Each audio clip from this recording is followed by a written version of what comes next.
Okay. First of all, good morning and good afternoon to all of you. Uh, Guys, today we are going to discuss our topic, that is pre-formulation study and the pre-formulation concepts. Okay. So now in that particular chapter or the unit, we are going to discuss about the pre-formulations, the drug excipient interactions, stability studies, kinetic of stability, stability testing, theories of dispersion, emulsion, suspension, SME, DDS, preparations of stability of LVP and SVP. So what is that particular content, we will discuss one by one in this particular unit.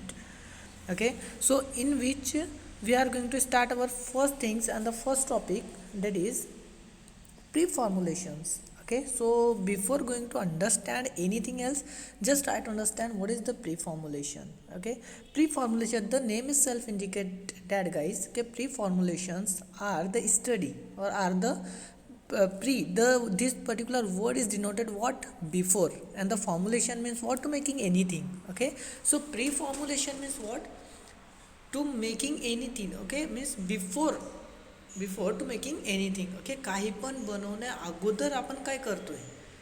Okay, that is the pre formulation. Pre म्हणजे बनवण्या अगोदर. Okay, formulation करण्या अगोदर. Okay, आपण काय करतोय, that is pre formulations. Okay, तर इथे आपण जर आपण whenever we have to take a common examples. Okay, whenever we want to make anything at in home, then what happen guys, आपण काय करतो, आपण just we have to gather all the raw materials. Okay, then raw material we have to just analyze it, we have to just testing it. Okay, आपण taste करतो, analyze करतो, whatever the raw material is required to making it, is it that or not. Okay, ते आहे raw material exactly का नाही आहे. Okay, ते आपण चेक करतो आधी, and then we will proceed to making a formulation. Okay, making anything else, whatever we want to make it. Okay, जे काही आपल्याला बनवायचं असेल मग आपण ते बनवतात. ओके, पण आधी काय करतो आपण, प्री फॉर्म्युलेशन स्टडी करतो. प्री फॉर्म्युलेशन स्टडी म्हणजेच काय, की काही बनवण्या अगोदर जे काही रॉ मटेरियल्स घेतोय आपण, तर त्याची स्टडी म्हणजेच काय, pre formulation study. Okay, the pre formulation is the stage of development during with the physico chemical properties of the drug substance are characterized and स्टॅबिलाइज्ड.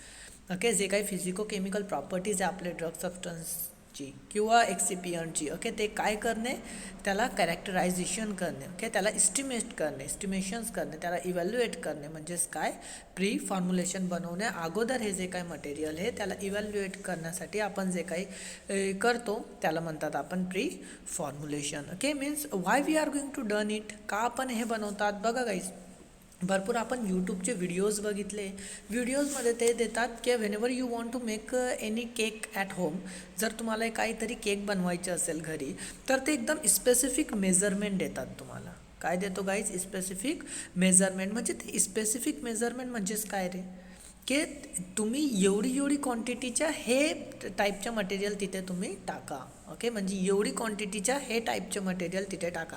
हे क्वांटिटी आणि टेस्ट टाईपच्या मटेरियल म्हणजेच काय रे, जर तुम्ही घरी जर त्याला फॉलो करून घरी जर तुम्ही केक बनवताय, बनवताना तुम्हाला कळलं की त्यांनी साखर घेतली होती, त्याला त्यांनी पूर्ण ग्राइंडिंग करून घेतलं होतं, किंवा त्यांनी जे काही रवा घेतला, ओके, तर ते फाईन साईजचा घेतला, कोड साईजचा नाही घेतला, तर ॲट दॅट टाईम काय होणार आहे गाईज, की तुम्ही जर कोड साईजचा घेतला आणि त्यांनी फाईन साईजचा घेतला तर तुमचा केक व्यवस्थित बनणार नाही. ओके, आपला ते केक बनत नाही. का बनत नाही, only because of lack of this pre formulation study. आपण प्री फॉर्म्युलेशन स्टडी तुम्ही केली नाही. ओके, केलं नाही म्हणून तुम्हाला हे सगळं प्रॉब्लेम येतो आहे. जर तुम्ही प्री फॉर्म्युलेशन स्टडी केलं असता, मीन्स बिफोर मेकिंग जर तुम्ही स्टडी केलं असता की तुम्हाला काय काय बनवायचं, म्हणजे हे बनवण्यासाठी कोणते टाईपच्या, कोणतं रॉ मटेरियल रिक्वायर्ड आहे, कसं रॉ मटेरियल रिक्वायर्ड आहे, जर ते तुम्ही व्यवस्थित स्टडी केलं असता तर तुमच्या फॉर्म्युलेशन व्यवस्थित बनलं असतं. तुम्ही ते स्टडी नाही केलं म्हणून तुमच्या जे काही मटेरियल आहे, जे काही फॉर्म्युलेशन आहे ते व्यवस्थित बनलं नाही. म्हणजेच ते इंडिकेट काय करतोय रे, काय इंडिकेट करतोय की this are the pre formulation study. जर तुम्ही केलं तर तुमच्या जे काही हजार्डस आहे, जे काही तुमचे बॅरियर्स आहे, जे काही तुमचे अडथळे आहे, ते अडथळे येणार नाही, तुमच्या फॉर्म्युलेशन व्यवस्थित बनणार. Okay, so that is the pre-formulation study. Means we have to get a knowledge of the relevant physicochemical and the biopharmaceutical properties. Okay, physicochemical आणि biopharmaceutical properties आपल्याला याच्याने भेटतात. आता physicochemical म्हणजेच काय, the physical property and the chemical, the combination is called as physicochemical properties. Okay, and the biopharmaceutical means what, biology. Bio means what, living organism. Pharmaceuticals, okay, whatever the drug excipient is there. तर आपली बॉडीमध्ये जाऊन ते काय effect देणार आहे ते पण प्रॉपर्टीज आपल्याला, किंवा आपली बॉडीमध्ये जर इफेक्ट पाहिजे असेल तर आपल्याला कसं मटेरियल पाहिजे तर ते पण आपल्याला आयडिया देण्याचे काम कोणती स्टडी करतो आहे, pre formulation study for making a appropriate formulation and delivery the method of the pre clinical and the phase first study. Okay, जर तुम्हाला नवीन ड्रग डेव्हलप करायचं असेल तर these are the first phase study. Okay, phase first स्टडीमध्ये तुम्हाला pre formulation study करावंच लागतं. Okay, so these are simply the pre-formulation. Okay, means these are the basic idea about pre-formulation. Okay, why we are going to study these particular things. Okay, why this pre-formulation is important. Okay, so just try to understand the definition, how we can define the pre-formulation. Then the pre-formulations of the physico-chemical properties of the new drug compound that could affect the drug performance and development of an effective dosage form. Okay, म्हणजेच काय, investigations. Okay, आपण काय करतोय, investigate करतोय. काय investigate करतोय रे, physico chemical properties of a new drug. Okay, new drug compound, जे काय न्यू ड्रग कंपाऊंड आहे त्यांची फिजिको केमिकल प्रॉपर्टीज आपण काय करतोय, इन्व्हेस्टिगेट करतोय, ज्याच्याने करून आपला जे काही ड्रग परफॉर्मन्स आणि ड्रग डेव्हलपमेंट आहे ते इफेक्टिव्ह वेने बनलं पाहिजे, इफेक्टिव्ह वेने झालं पाहिजे. Okay, that is the simply the definitions of pre-formulation. So hope you understand guys, okay, what is pre-formulation. Pre-formulation means means before and the formulation means to making anything. The pre-formulation means just study before making anything. Okay, that is the pre-formulation. Okay, in this pre-formulation what we have to characterize, or which physico-chemical property we have to determine, then just see here we have to determine the properties or the physico-chemical properties like solubility, their ionization constant, we can also call as pKa and the pKb, then the melting point, then the solid state property, partition coefficient, surface characteristics, dissolution, flow properties of the powder drug, and the vapor pressure. Okay, these are all the physico-chemical properties here. Okay, we are going to discuss this all the properties one by one. Okay, so solubility, ionization, melting point, it is very important criteria and very important property that we need to know whenever we have to do any formulation. Whenever we want to make any types of formulation, then we have to study the pre-formulation, and in this pre-formulation these all the physico-chemical property, understanding these all the physico-chemical properties is very important for us. Okay, now the first one, that is solubility. Okay, first one, that is solubility. We know very well guys, whenever you want to make anything, then the solubilization is very important criteria. Okay, why it is so? In simply, whenever you want to make a syrup, okay, तुम्हाला जर एखादी syrup बनवायची असेल, then at that time what is the compositions of syrup? That is sugar in water. Sugar in water, we know very well, that is the we can say that compositions of syrup. Then when the sugar cannot be dissolved in water, then what happen? Is it make a sugar, sorry, solution? आपण syrup किंवा solution बनवू शकतो का? नाही, आपल्याला solubility खूप गरजेची आहे. जर आपला शुगर वॉटरमध्ये व्यवस्थित सोल्युबल असेल तेव्हाच आपण काय बनवू शकतो, सिरप बनवू शकतो, अदरवाईज सिरप बनवू शकत नाही. Okay, so that is also very important criteria. तर सोल्युबिलिटी जर आपण बघितलं ड्रगची तर ते खूप इम्पॉर्टंट आहे. Means whenever you want to make a syrup and सिरपमध्ये तुम्हाला ड्रग टाकायचे असेल and if your drug is not soluble in water, then what happen? Is you making a syrup? मी सिरप बनवू शकतो का? नाही बनवू शकतो. का बनवू शकत नाही? कारण की सिरपसाठी आपल्याला लागणारा ड्रग काय आहे? वॉटर सोल्युबल ड्रग आहे. जर वॉटर सोल्युबल ड्रग असेल तेव्हाच आपण सिरप बनवू शकतो, अदरवाईज सिरप बनवू शकत नाही. का?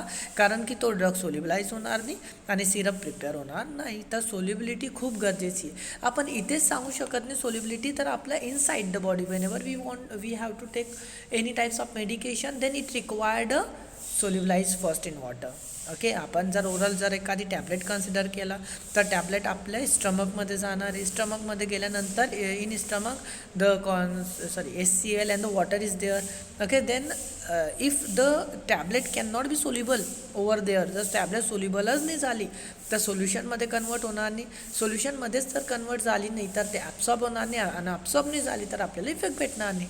तर solubility is the first and the basic criteria आहे whenever you want to make anything. तर आपण इथे काय अंडरस्टँड करणार आहे, सोल्युबिलिटी. काय अंडरस्टँड करणार आहे, solubility. So just try to understand guys solubility. Solubility means what? The ability to be dissolved. The ability of the solute to be dissolved into the specific solvent, especially in water, we can say that. Especially in water, but not only in water but also in the lipids. Means two types of the solubility is there, that is water solubility and the means hydrophilic and hydrophobic, means lipophilic, we can say that. Okay, so this both solubility is very important over there. So whenever we have to define the solubility, means what? Okay, solubility is the ability to dissolve. Ability to dissolve. Okay, जे काही substance means ability of solid to dissolve into the particular solvent. Okay, that is simply the solubility. Okay, and whenever we have to consider that, especially in water, okay, means we can say that it is the phenomenon of the dissolutions of the solute in solvent to give the homogeneous system. Okay, हे काय आहे, solubility means the phenomenon of what? The means we can say that the dissolutions of the solute in the solvent. Okay, solute solvent मध्ये completely dissolve झाला पाहिजे आणि ज्याच्याने करून आपल्याला homogeneous system make झाली पाहिजे. Homogeneous means what? Similar. Okay, transparent. Okay, for example, we have to take the water and dissolve the sugar in it. Then is you see the sugar crystal in water? No. Why it is so? Because of the sugar is completely dissolved in water and we have to get the homogeneous solution. Okay, so that homogeneous solution आपला झाला पाहिजे, त्याला काय म्हणतात आपण solubility means is one of the important parameter to achieve the desirable concentrations of the drug in the systemic circulation. Means खूप important criteria आहे. जर तुमचा ड्रग तुम्हाला सिस्टेमिक सर्क्युलेशनमध्ये पाहिजे सर सोल्युबिलिटी तुमची खूप गरजेची. जसं मी आता सांगितलं की आपण टॅबलेट घेतलं तर टॅबलेट घेतल्यानंतर आपला फर्स्ट काय होतो, डिसइंटिग्रेट होतो, डिसइंटिग्रेट नंतर सोल्युबलाइज होतो. तर सोल्युबलायझेशनसाठी ते ड्रग सोल्युबल पाहिजे ना ते वॉटरमध्ये किंवा जे स्टमक कंटेन येतात त्याच्यात.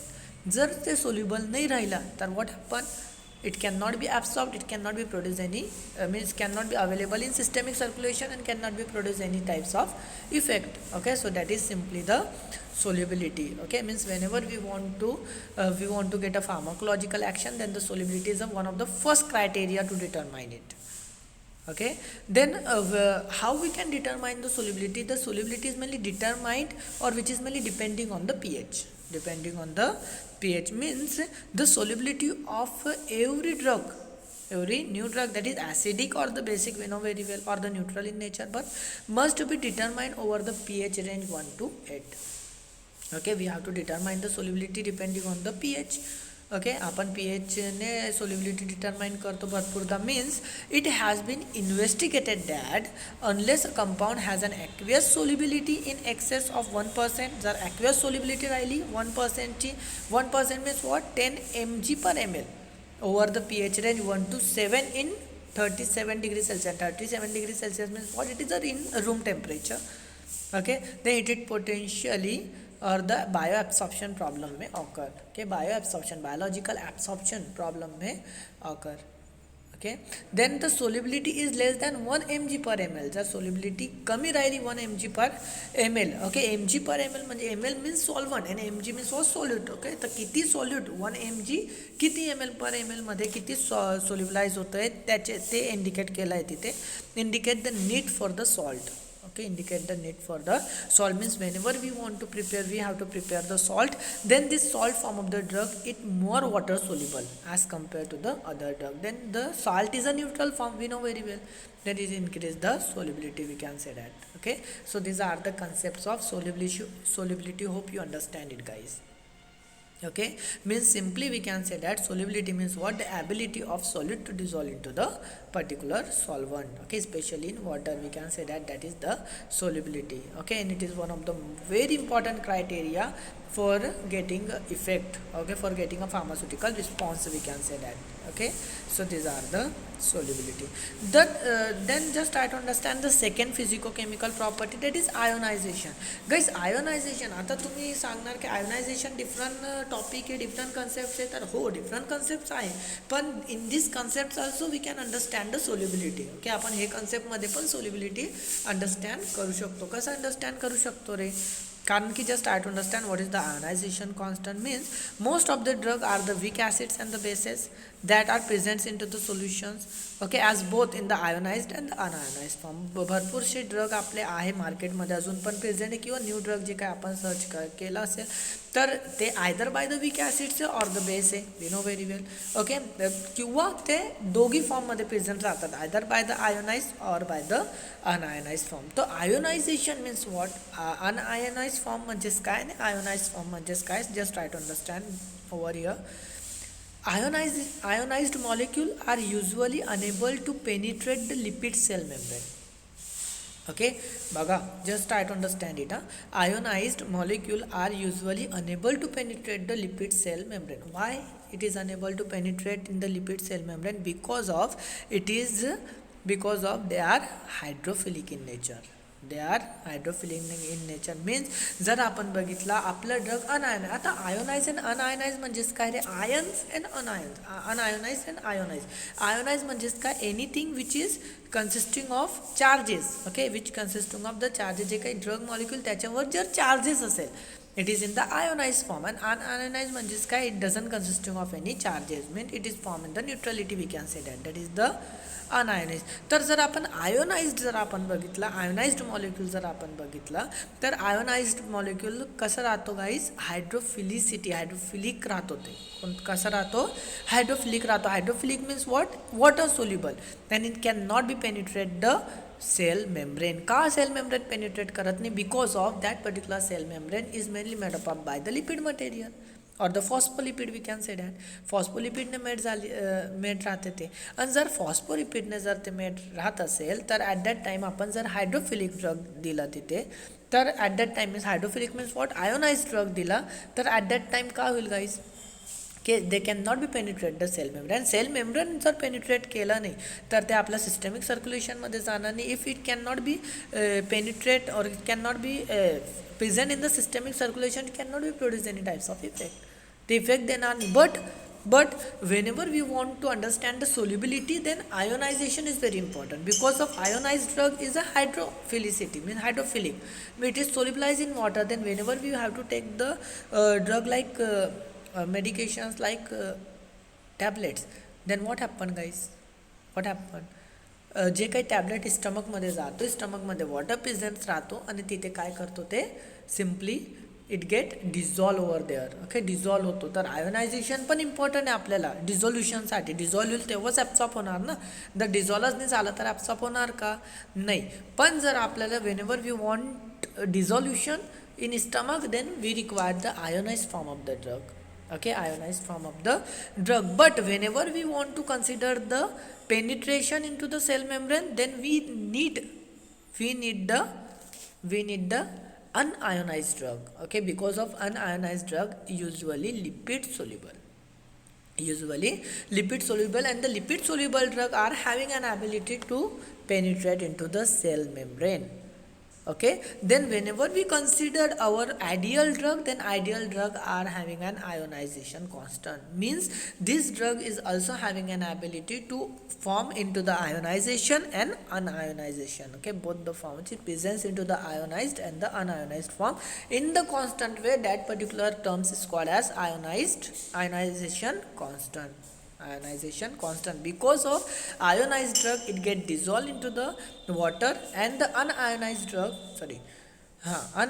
drug is mainly responsible to penetrate from the cell membrane and presence into the systemic circulation, and now available for the effect.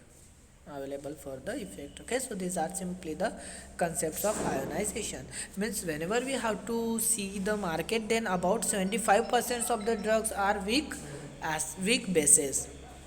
Okay 75% drug weak bases राहतं, 20% वीक ॲसिड्स राहतो and 5% जे राहतं तो जे अनआयोनिक राहतो किंवा ॲम्फोटेरिक राहतो either by ionic or the unionic we can say that means we can say that non ionic okay non ionic form okay 5% drug. आता तुम्ही सांगणार की सर वीक ॲसिड आणि वीक बेस म्हणजे याच्या कन्सेप्ट आयोनायझेशनवर काय because we know very well guys acidic substance म्हणजेच काय ॲसिडिक म्हणजेच काय having and positive concentration okay positive concentration जास्ती राहतो ओके मीन्स पॉझिटिव्ह चार्ज राहतो अँड बेसिक म्हणजेच काय निगेटिव्ह कॉन्सन्ट्रेशन जास्ती राहतो आयन्सच्या ओके. तर आपण जर आयोनाइज अँड अनआयोनाइज बघितलं म्हणजे positive charge positive negative charge mean charges is it or not तर ते ॲसिड अँड बेसवर पण डिपेंड राहतो. जर ॲसिडिक असेल तर मोर पॉझिटिव्हली चार्ज आणि जर बेसिक असेल तर less positive means more negatively charge आणि जर न्यूट्रल असेल तर सिमिलर पॉझिटिव्हली चार्ज इतके तितकेच negatively charge it combine with each other responsible to produce what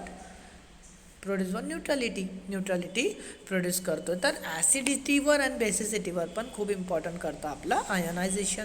then the factor usually important in the absorptions of the weakly acids and the basics are कोणते कोणते factor affect करतो आपल्या ॲब्सॉर्प्शनवर जर ते acidic राहिले किंवा बेसिक राहिले weakly. The pH at the site of absorption pH at the site of absorption is very important okay. Site of ॲब्सॉर्प्शनवर तुमच्या pH काय ओके ते पण खूप इम्पॉर्टंट राहतो कारण की whenever we want to absorb the drug in stomach then we require the acidic pH why because of in stomach acidic environment is there. Whenever we want to absorb the drug in the intestine then it require the basic environment. Why it is so because intestine having an basic environment. Likewise we can say that की acidic and the basic basicity ते pH वर important म्हणजे absorption आपण site of ॲब्सॉर्प्शनवर pH पण खूप important play करतो role. Then ionization constant जसं मी आता सांगितलं then solubility of unionize species. आता अनआयोनाइज म्हणजेच काय रे लिपिड सोल्युबल ओके तर त्याची पण आपल्याला सोल्युबिलिटी पाहिजे because of the ionisation.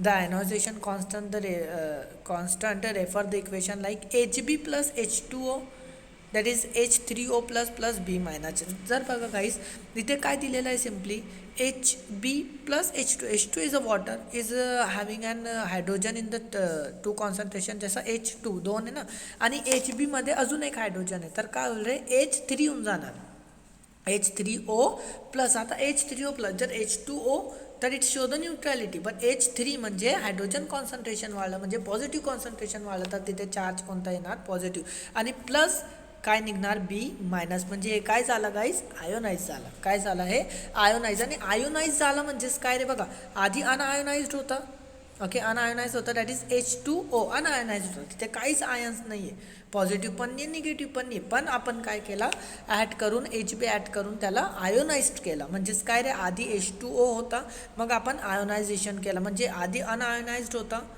Okay un-ionised होतं म्हणजे लिपिड सोल्युबिलिटी होतं आपण आयोनायझेशन केलं त्याचा आयनमध्ये कन्वर्ट केलं म्हणजे आत्ता हायड्रोफिलिसिटी इन्क्रीज झाली. Then we can say that की this particular concept is mainly understand is mainly show or it is mainly given by the Henderson Hasselbalch equation okay. आणि त्यांनी बेसिकसाठी आणि ॲसिडिकसाठी वेगवेगळे इक्वेशन दिले आहे जसं बघा for bases pH is equal to pK plus log of unionize divided by ionize and for acidic pH is equal to pK plus log of unionize divided by ionize divided by unionized okay means vice versa we can say that for basic and for acidic and it mainly responsible to produce the ionization constant. And we know very well that ionization constant is very important whenever we want to consider the pharmacological effect then okay.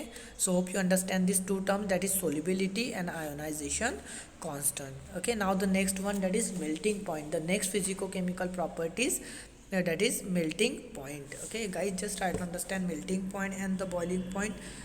That is also one of the very important criteria we can say that okay. How it is very important because of We know very well whenever our drug is present into the solid form, then we consider the melting point, and if the drug available in the liquid dosage form, then we consider the boiling point. Okay, and the melting point and the boiling point both are very important for understanding, for identifications of the drug also, we can say that. Okay, बघा जर तुम्ही काहीतरी एखादी ड्रगचे identification, for example मी तुम्हाला दिला एखादी drug like paracetamol.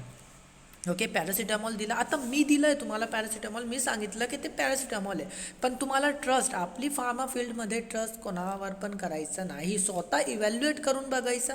जर असेल तेव्हाच ते पुढे टाकायचं, अदरवाईज टाकायचं नाही. जर मी सांगितलं तुम्हाला की this are the drug having an paracetamol, हे पॅरासिटामॉल ड्रग आहे, पण तुम्ही माझ्यावर विश्वास न करता तुम्ही काय करणार, त्याला इव्हॅल्युएट करणार. आणि जर इव्हॅल्युएट करायचं असेल, जर तुम्हाला आयडेंटिफाय करायचं असेल, जर तुम्हाला डिटरमाइन करायचं असेल, जर तुम्हाला श्युरिटी घ्यायची असेल, तर ॲट दॅट टाईम तुम्ही काय करणार, फर्स्ट फिजिकोकेमिकल प्रॉपर्टी चेक करणार त्याची, म्हणजेच मेल्टिंग पॉईंट. कारण की guys each and every drug having and different melting and boiling points, त्यांचे melting points and the boiling point different राहतात. आता तुम्ही काय करणार, फार्माकोपियामध्ये जाणार, तुम्ही तिथे बघणार की the paracetamol having an melting point at that dash particular degree Celsius, एवढी डिग्री सेल्सिअसची मेल्टिंग पॉईंट आहे पॅरासिटामॉलची. तुम्ही काय करणार, मी जे ड्रग दिलं आहे, जे सांगितलं की पॅरासिटामॉल आहे, तर तुम्ही काय करणार, त्याची आधी मेल्टिंग पॉईंट चेक करणार. आता फार्माकोपिया म्हणजे स्टँडर्ड दिलेलं आहे की त्याची मेल्टिंग पॉईंट आहे फॉर एक्झाम्पल 250 डिग्री सेल्सिअसवर ते मेल्ट होतो. आणि जर तुम्ही केलं आणि केल्यानंतर तुम्हाला कळलं की within 2 second means within 50 degree Celsius तो मेल्ट होऊन जातो आहे, म्हणजे इथे काय झालं, one of the identification criteria, की मी सांगितलं होतं की ते पॅरासिटामॉल ड्रग आहे, पण चुकून मी सांगितलं असेल आणि तिथे तुम्ही आयडेंटिफाय केला आणि तिथे तुम्हाला कळलं की this drug is not a paracetamol, ते पॅरासिटामॉल ड्रग नाही आहे. कशाने कळलं रे तुम्हाला, कशामुळे कळलं, that is one of the physicochemical property called melting point. Okay, त्याला काय म्हणतात आपण, melting point. For the determinations of the melting point of the solids, we know very well सॉलिडच्याच करता, आपण लिक्विडच्या करू शकत नाही. Further confirm the properties of the formulated compound and the conditions to be maintain in the formulation process. Okay, condition अजून बघा, एक तो मी तुम्हाला क्रायटेरिया सांगितलं फॉर आयडेंटिफिकेशन, पण आपण जे काही फॉर्म्युलेशन बनवलं किंवा आपल्या ड्रगची मेल्टिंग पॉईंट, आपल्याला जे काही कंडिशन आहे, आपण भरपूरदा लिहिलेला येतो आपल्याला ड्रगवर किंवा मेडिकेशनवर, it is mainly stored under the 20 degree Celsius, which is mainly refrigerated it, त्याला रेफ्रिजरेट करा त्याला 20 डिग्री सेल्सिअसवर, और it is mainly kept in the room temperature, no problem at all. हे का आपण लिहितो रे, because of their melting point, की जर त्याची मेल्टिंग पॉईंट असेल 37 डिग्री सेल्सिअस, तर असे ड्रगला आपल्याला कुठे स्टोअर करावं लागेल, रेफ्रिजरेटरमध्ये, जिथे 37पेक्षा कमी टेम्परेचर राहणार आहे. Okay, because our melting point is 37 degrees Celsius, that's why. Means my aim to tell you is what, guys, कि just to understand how melting point is one of the physicochemical properties is important for what, is important for any pre-formulation study. Okay, so for identification also and for maintaining the storage conditions also, or the condition जिथे आपल्याला processing करायची आहे ते ड्रगची, जिथे आपल्याला त्याला make करायचं आहे, तर ती लॅबच्या किंवा ते जिथे आपण मॅन्युफॅक्चर करतोय तिथला टेम्परेचर किती पाहिजे, तर तिथे पण त्यासाठी पण आपल्याला मेल्टिंग पॉईंट खूप गरजेचं आहे. So determinations of melting point is essential for the pre formulation process. Why, because of when the heat is supplied to the formulated compound on the above melting point range, then it lead to phase change sometimes. Okay, it is responsible to produce the phase changes. We know very well phase changes होऊ शकतो. कसं face changes होणार आहे रे, जसं आपण बघितलं, आपण एखादी लिपिड, जसं आपण इमल्शन बनवलं, आता इमल्शन बनवताना आपल्याला जर माहीत नसेल की ते ड्रगची किती सोलिबिलिटी असेल, तर आपण जर त्याला मेल्टिंग पॉईंट असेल तर आपण टेम्परेचरवर ठेवून दिलं तर फेज इन्व्हर्जन होऊन जाईल, सेपरेशन होऊन जाईल, सॉलिड वेगळं लिक्विड वेगळं, मग असं ड्रगला आपण घेऊ शकत नाही. तर त्यासाठी पण आपल्याला मेल्टिंग पॉईंट चेक करणं खूप गरजेचं आहे. It may lead to conversions of active compound to inactive one. Okay, sometime जे काही ॲक्टिव्ह कंपाऊंड्स होतात ते इनॲक्टिव्ह वनमध्ये पण कन्वर्ट होऊ शकतो. कसं काय रे, भरपूरसे ड्रग आहे ते हीट सेन्सिटिव्ह राहतात, आणि जर आपण हीट देऊन दिला त्याला तर काय होऊ शकतो, ते कन्वर्ट होऊ शकतो फ्रॉम ॲक्टिव्ह टू इनॲक्टिव्ह. आणि जर इनॲक्टिव्हमध्ये झाला तर ते फॉर्म्युलेशन म्हणजे त्याचा आपल्याला फायदाच नाही. ओके, म्हणजे आपण बनवून पण काहीच करू शकत नाही, ते आपण डिलिव्हर करू शकत नाही, because of it is the degraded product, we can say that. तो for understanding that, for maintaining that condition, for maintaining that things, आपल्याला मेल्टिंग पॉईंट खूप गरजेचं आहे as a physico chemical properties in pre formulation study. Okay, so here guys आपण किती physico chemical properties बघितले. First one that is solubility, then ionization constant and the melting point. Hope you understand this three things. Okay, now the next one आपण next understanding करू देते. It is somewhat we can say that खूप elaborate आहे. तर बघा, fourth physico chemical property like solid state property. Solid state property. If the drug is available in the solid state, and most of the drug are available in the solid state, we know very well, but if it is available in solid state, then for understanding the properties of that particular solid is also very important criteria. Okay, ते पण खूप आपल्यासाठी important criteria. कसा important criteria बघा, solid state property like usually exist in the crystalline form, we know very well. Solid state आहे म्हणजेच काय रे, ते क्रिस्टलाइन फॉर्ममध्ये अवेलेबल असेल किंवा ॲमॉर्फस फॉर्ममध्ये अवेलेबल असेल किंवा कॉम्बिनेशन्स ऑफ बोथ क्रिस्टलाइन आणि ॲमॉर्फस. ओके, दोघी फॉर्ममध्ये ते अवेलेबल असेल. ओके, होऊ शकतो ना, एकतर क्रिस्टलाइन एकतर ॲमॉर्फस किंवा दोघी फॉर्ममध्ये. पण देअर आर 6 क्रिस्टल सिस्टीम. तर आपल्याला क्रिस्टल सिस्टीम किती आहे, आपले 6 आहे. तर 6 ते आपल्याला त्याची पण स्टडी करावं लागेल की कोणते क्रिस्टल सिस्टीममध्ये ते अवेलेबल आहे. का रे, का आपण स्टडी करतो हे क्रिस्टल सिस्टीम? कारण की guys, for understand their solubility, for understand their binding, for understand making which types of formulation, for understand their melting point, for understand their ionisation. तर हे सगळं अंडरस्टँड करण्यासाठी आपल्याला त्याचे सिस्टीम, ओके, त्याची क्रिस्टल सिस्टीम पण आपल्याला खूप गरजेची अंडरस्टँड करण्यासाठी. ओके, तर किती टाईपचे, दॅट इज क्युबिक आहे, टेट्रागोनल आहे, ऑर्थो rhombic है, then the monoclinic है, then the triclinic and the hexagonal है, different in the internal structure we can say that. Then crystal habits, and जर आपण क्रिस्टल हॅबिट्सची स्टडी केली तर it is in the 5 types. किती टाईपचे, 5 टाईपचे, that is tubular, platy, prismatic, acicular, bladed, aquate, and the different in the external structure. External structure different, then the crystal can exist in the different state, and this include the polymorph, pseudopolymorph and isomorphous crystal forms. Okay, आता हे कोणते काय काय आहे, polymorphism, then pseudopolymorphism, then isomorphous crystal forms काय काय आहे, we will discuss one by one over here. So first one, that is the poly. This word is indicate the more than two form, and the morphism means in the crystal lattice. Okay, so polymorphism means the crystal available in the more than 2 forms, means we can say that many drug substance can exist in more than one crystalline form. Okay, more than one or more than 2 crystalline forms with a different space lattice arrangement. This property is known as polymorphism.